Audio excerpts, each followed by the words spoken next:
This video introduces the Basic and Low-Level Python Network Attacks course.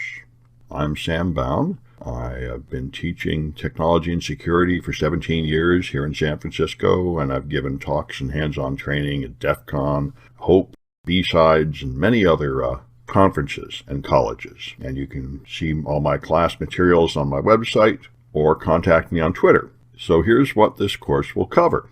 After getting set up with a virtual machine to work with, you'll start doing port scanning. You can do basic scans, and you can connect to hidden ports with port knocking. Then we'll use HTTP to make our own programs that fetch web pages and perform brute force attacks, trying many names and passwords to break into websites.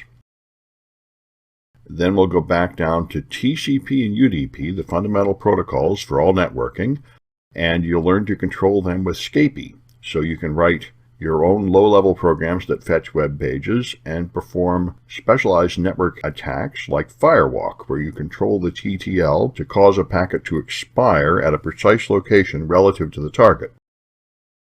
Then we'll go on to other network attacks, ARP poisoning to redirect traffic, slow LoRa's to freeze Apache web servers, and SMB LoRa's to freeze Windows file servers, and others. And after that, we'll cover some defenses. We'll make a simple honeypot and several small intrusion detection systems that alert the user when certain attacks are in progress. You do not need to have any experience programming to take this course. Python is an excellent beginner's language. It helps if you have some familiarity with networking, but it's not necessary. We will review the networking concepts you need. You can run any computer or any operating system as long as you can run a virtual machine. Most of the lessons will use one or two Kali Linux virtual machines. So you will learn basic Python programming here and common network protocols, and then you'll learn the most common network attacks and a few network defenses. Python is the language of choice for hackers. It's one of the top 10 languages, number 5 in the survey I looked at, because it's easy to use.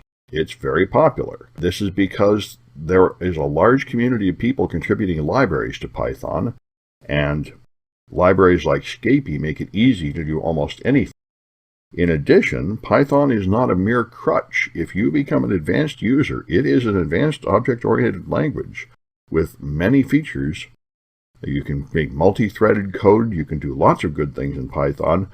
So you can continue beyond this course and learn much more about it, and you will not have to abandon it as you move forward. So that's a quick summary of what you're going to look forward to. And if you get the series, the next video starts it off with installation and setup.